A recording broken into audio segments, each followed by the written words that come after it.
அந்த வானத்தை போல மனம் படைச்ச மன்னவனே, பனித்துளிய போல குணம் படைச்ச தென்னவனே,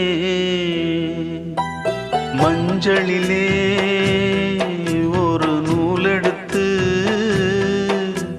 விண்ணுக்கும் மண்ணுக்கும் சம்பந்தம் உண்டுன்னு சொன்னது யாரு?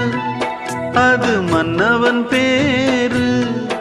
அந்த வானத்தை போல மனம் படைச்ச மன்னவனே, பனித்துளிய போல குணம் படைச்ச தென்னவனே.